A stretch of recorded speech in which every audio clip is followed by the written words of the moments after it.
Students, कैसे हैं आप सब। आई होप आप सब अच्छे ही होंगे। आज हम लोग पढ़ने वाले हैं एक नए चैप्टर को जो बंगाल बोर्ड क्लास 6 का है और इस लेसन का नंबर भी हमारा 6 है। देखिए 6 लेसन भी है और क्लास 6 का ये पोम भी है। इसका नाम है how the little kite learn to fly. कैसे छोटी पतंग सीखती है। How the little kite learn मतलब वो सीखती है, फ्लाई माने उड़ना। तो इसमें हम यही देखने वाले हैं। ठीक है, इसको लिखा था कैथरीन पायल ने, यानी कि कैथरीन पायल इसके कवित्री हैं, यानी कि इसको उन्होंने लिखा है।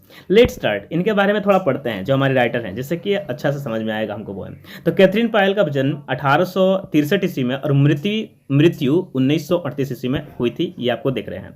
एन अमेरिकन आर्टिस्ट, याद रखिएगा ये एक आर्टिस्ट है, यानी कलाकार है, पोएट है यानी कवि है, और चिल्ड्रेंस ऑथर है यानी कि बच्चों की लेखिका है। बच्चों की लेखिका का मतलब होता है बच्चों के लिए वर्क्स लिखती हैं, जैसे कि पोएम हो गए और साथ में स्टोरीज हो गई, ये सब बच्चों के लिए वो लिखती है।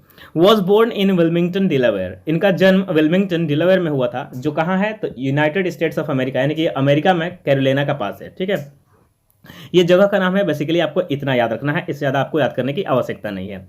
हर first major success occurred in 1898, इनका जो पहला सक्सेस हुआ था, मेजर सक्सेस हुआ था, बड़े रूप से इनका पहचान बढ़ा था लिटरेचर में, लिटरेरी वर्क्स में, तो हुआ था किसके साथ तो 1898 ईस्वी में हुआ था। द कंट्री पेन फेरी, उन्होंने क्या लिखा था, एक बुक लिखा था, इसका नाम है द कंट्री पेन फेरी, इसी को लेकर के। In the course of her career, इनके करियर के साथ साथ सी रॉट ओवर 30 बुक्स, उन्होंने 30 से ज़्यादा किताबें लिखी। And illustrated the works of others, और उन्होंने इलस्ट्रेट किया। इलस्ट्रेट का मतलब होता है उदाहरण के सहित समझाना दूसरों के वर्क्स, दूसरे जो राइटर्स थे उनके वर्क्स को, यानी उनके बुक्स को, उनकी स्टोरीज को इन्होंने समझाया। अब मैं आपको बताऊं इलस्ट्रेटेड का मीनिंग। इलस्ट्रेटेड का जैसे देखिए, आपको अगर महाभारत, रामायण, कुरान, बाइबल ये सब समझ में नहीं आता है तो कोई ना कोई होता है जो आपको इसको ईजी वे में समझा सकता है, इसकी मीनिंग्स को। तो जो वो आदमी क्या करता है, आपको इलस्ट्रेट करके बताता है, मैंने एग्जाम्पल्स दे करके उस चीज़ को समझाता है, तब आपको अच्छे से समझ में आती है। इस तरह से इलस्ट्रेट का मीनिंग हो गया। आगे बढ़ते हैं और इसको समझने की कोशिश करते हैं। अब यहाँ देखिए कुछ है, लेट्स शेयर में कुछ दिया हुआ है, जैसे कि here are a few words, यहाँ कुछ शब्द दिए गए हैं, इनको क्या करना है, now put these words in the appropriate column, इनको सही कॉलम में भरना है। यहाँ 2 कॉलम है, एक तो ये और एक तो ये, इसमें भर देना है। देखिए लिखा हुआ फ्लाइज विथ ह्यूमन हेल्प, मतलब उड़ता है ह्यूमन हेल्प के, मैंने मनुष्य के सहायता के साथ। अब फ्लाइज विदाउट ह्यूमन हेल्प, मैंने बिना सहायता के मनुष्य के उड़ता है। तो क्या पहला देखिए बर्ड, उसके बाद हो गया आपका क्लाउड, ये दोनों आ जाएंगे इसमें बिना ह्यूमन हेल्प के सहायता से ये दोनों उड़ते हैं। तो यहाँ बर्ड्स आपका, क्लाउड्स दोनों इसमें हो जाएगा। सॉरी, यहाँ लिखने में थोड़ा प्रॉब्लम हो रहा है, आप इसको क्या करिएगा, तो मैं आपको नंबरिंग कर देता हूँ। इस पहले वाले के लिए हम लोग 1 नंबर देंगे, जैसे कि चाहे उसको मैं लाइन कर देता, टिक कर देता हूँ। जैसे एरोप्लेन जो होता है वो ह्यूमन हेल्प के साथ उड़ता है, तो इसमें हो जाएगा। उसके बाद काइट भी हम लोग उड़ाते हैं तो ये भी हो जाएगा, और बलून भी उसमें हवा भर के हम लोग भी उड़ाते हैं तो ये भी इसमें हो जाएगा। लेकिन और बर्ड और जो क्लाउड बच गया वो आपका इसमें होगा, इसको आप याद रखिए। ये सिंपल था, बहुत ईजी था, आप इसको खुद से भी कर सकते थे, हालांकि मैंने बता दिया। आगे देखिए लिखा हुआ है study the following words, 2 number में है कि कुछ नीचे वर्ड्स दिए गए उनको स्टडी करें। जैसे ब्रीज, ब्रीज का मतलब क्या होता है, हवा। स्ट्रिंग का मतलब होता है रस्सी, ठीक है, सूता, धागा भी कह सकते हैं। पुल का मतलब होता है खींचना, टग का मतलब होता है छोड़ना। ठीक है, तो ये सब चीज किस में होता है, तो what are these words associated with, ये वर्ड्स किस से जुड़े हुए हैं। चूज द करेक्ट अल्टरनेटिव, तो आपको नीचे अल्टरनेटिव 2 दिए गए हैं, मैंने ऑप्शन 2 दिए गए हैं, चुनना है। तो बताइए क्या हम लोगों को आवश्यकता पड़ती है किसी रस्सी की, उसको खींचने की, हवा की, जब हम लोग एरोप्लेन उड़ाते हैं? नहीं, बिल्कुल नहीं। तो इसका आंसर होगा फ्लाइंग अ काइट। जब हम लोग पतंग उड़ाते हैं तब हमें एक रस्सी की आवश्यकता पड़ती है, साथ में हवा की, हम खींचते हैं और छोड़ते हैं उसके रस्सी को। ये आपको आई थिंक समझ में आ गया होगा। अब what is so enjoyable about kite flying, अब काइट फ्लाइंग में सबसे आनंददायक या मजेदार क्या होता है वो आपको डिस्कस करना है अपने पार्टनर के साथ। ये आपके लिए है, ये आप करिएगा। ठीक है, अब मैं स्टार्ट करता हूँ इस पोएम को पढ़ना। पोएम बहुत ही इंटरेस्टिंग और बहुत ही अमेजिंग है। इसमें आप सीखेंगे कि कैसे एक छोटी सी जो पोएम है, पतंग है, वो लर्न करती है, माने सीखती है उड़ना। यानी ये मीनिंगफुल पोएम है। हालांकि पतंग कभी भी अपने आप से नहीं उड़ती, उसको उड़ाया जाता है प्रयत्न के द्वारा। बहुत बार पतंग क्या होता है, गिरती है, फिर उठती है, गिरती है, उड़ती है, फाइनली वो हवा में उड़ जाती है ऊपर की तरफ। हम बच्चे ऐसा करते हैं और साथ में हम इसको देखते भी हैं कि कैसे एंजॉय होता है। जब वो ऊपर जाते हैं तो हमें बहुत ही आनंद आता है, ये भी हमें पता है।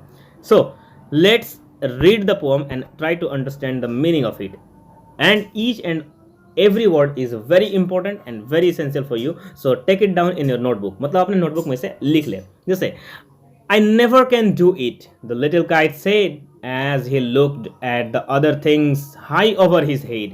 यहाँ said और head एक दूसरे से राइम कर रहे हैं। बोल रहा I never can do it, मैं यह कभी नहीं कर सकता। द लिटिल काइट सेड, क्या कहा, छोटी पतंग ने कहा कि मैं यह नहीं कर सकता।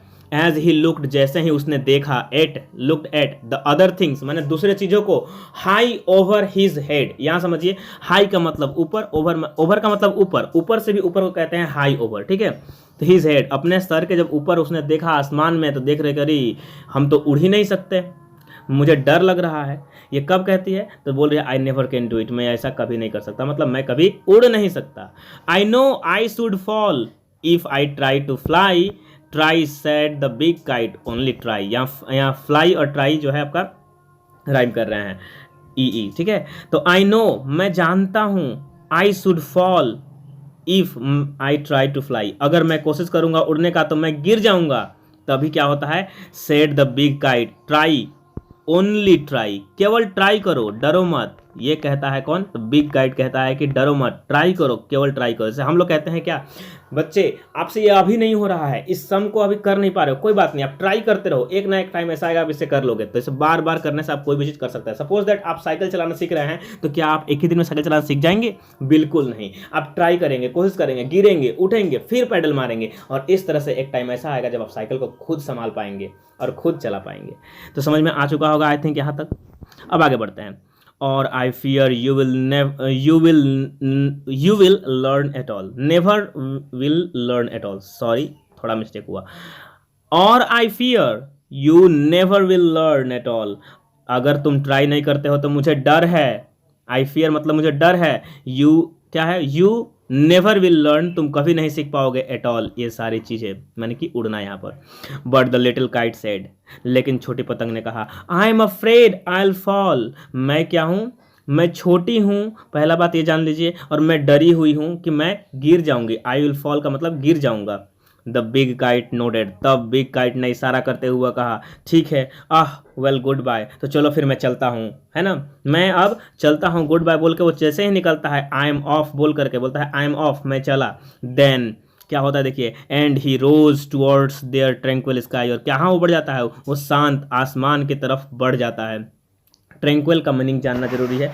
तो ट्रैंक्विल का मतलब होता है क्वाइट एंड पीसफुल, या फिर काम, यानी कि शांत आसमान। वो शांत आसमान की तरफ बड़ा जो पतंग है वो आगे बढ़ जाता है। नहीं समझ में आ रहा होगा, यहाँ मीनिंग आप अभी रिलेट कर पाइएगा।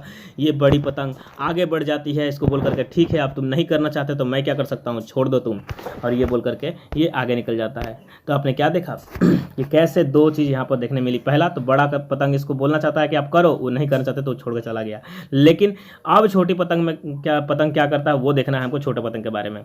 I am of heroes towards their tranquil sky, अब क्या हुआ, वो निकल गया ट्रैंक्विल यानी शांत आसमान की तरफ। Then the little kite's paper steed at the sight, ध्यान से देखिए, यहाँ से आपको आंसर मिलने वाला। Then the little kite's paper, तब छोटी पतंग का जो पेपर है स्टीर्ड, स्टीर्ड का मतलब होता है मूव, चलना स्टार्ट किया, आगे की तरफ बढ़ना स्टार्ट किया। एट द साइट, दृश्य में, दृश्य मतलब क्या हुआ, जब हम दृश्य में क्या देखते हैं कि देखिए अब कैसे ये आगे की तरफ बढ़ रहा है और ये खुश भी लग रहा है उड़ते हुए, ठीक है।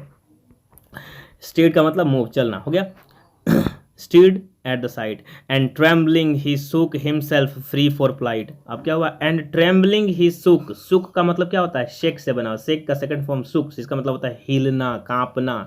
एंड ट्रेम्बलिंग, ट्रेम्बलिंग माने एक्साइटमेंट में क्या होता है वो, शुक माने से कांपने लगता है, हिमसेल्फ फ्री फॉर फ्लाइट, और अपने आप को क्या रेडी कर देता है, रेडी कर देता है, फ्री कर लेता है अपने आप को, आज़ाद कर लेता है, किस लिए, उड़ने के लिए, अपने डर के से, अपने भय से वो क्या करता है, अब मुक्त होकर के निकलता है उस आसमान की तरफ जिधर बड़ी काइट उड़ते हुए जा रही है। समझ में आ गया। फर्स्ट विर्लिंग एंड फ्राइटेंड, पहला क्या हुआ, पहले विर्लिंग, विर्लिंग का मतलब होता है घुमावदार, बार बार चक्कर काटना। सपोज दैट आप पतंग उड़ाते होंगे, देखे होंगे कि आपकी पतंग बार बार ऐसे ऐसे गिरती है और फिर बाद में ऐसा आता है कि एक बार ऊपर उठती है। तो इसी चीज को बताया जा रहा है यहाँ पर।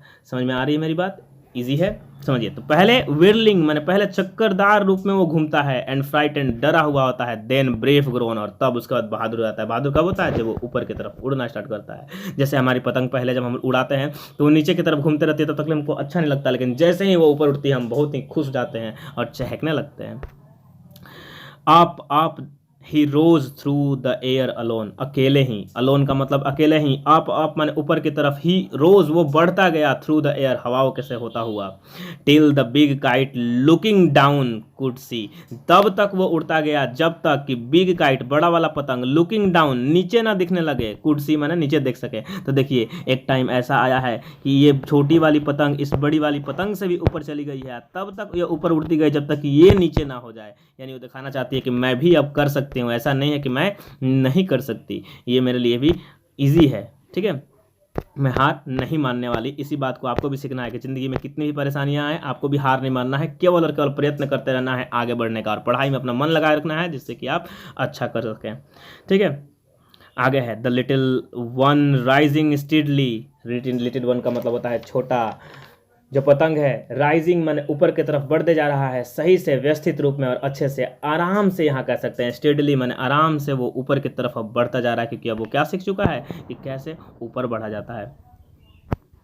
अब आगे देखिए, then how the little kite thrilled with pride, ध्यान से क्या बोले, pride, as he sailed with the big kite side by side. इन दोनों का मीनिंग समझते हैं हम लोग।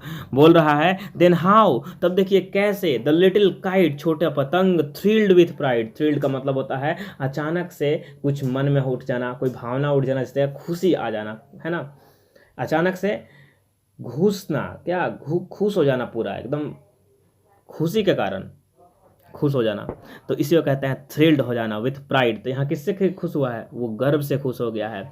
While far below he could see, sorry as he, sorry एक लाइन ड्रॉप हो गया, कब वो खुश होता है, एज ही सेल्ड, जब वो तैरता है, सेल का मतलब होता है हवाओं में तैरना, विथ द बिग काइट बड़े पतंग के साथ, साइड बाई साइड एक दूसरे के साथ, जब वो पतंग दोनों उड़ते हैं तब वहाँ थ्रिलिंग टाइम आता है छोटे और बड़े पतंग के लिए। ठीक है, ये बात आपको समझ के रखनी है। तो वो छोटी पतंग के लिए थ्रिल का यानी प्राइड का, गर्व का समय कब आता है, जब वो बड़े पतंग के साइड में उड़ता है। अगला लाइन को समझते हैं, अगला लाइन भी बहुत ही इंटरेस्टिंग है, इसको देखिए और ध्यान समझिए। पहले क्या बोल रहा है, while far below he could see the ground and the boys like small sports moving round. ध्यान से दोनों वर्ड सेंटेंस समझते हैं कि जब वो उतनी ऊपर चली जाती है तो फार बिलो, ऊपर बहुत ऊंचाई से वो देखती है, ही could see the ground, ground माने जमीन को, भूमि को देखता है, and the boys like small sport moving round, और ऐसा प्रतीत होता है जैसे कि छोटे बच्चे, एक छोटे बच्चे जो हैं स्पोर्ट्स, स्पोर्ट का मतलब होता है एक छोटा छोटा बिंदु का रूप में दिखाई देते हैं। जब हम लोग आसमान में चले जाएंगे तो हमें नीचे दिखने वाली चीज़ें बहुत छोटी और एक दाने के समान दिखेगी, उसी को कहते हैं स्पोर्ट के समान दिखती है। जो मूविंग करते हैं राउंड, इधर उधर भटक रहे होते हैं, उनकी बात की जा रही है। समझ में आ गया होगा अब। They rested high in the quiet air and only the birds and clouds were there.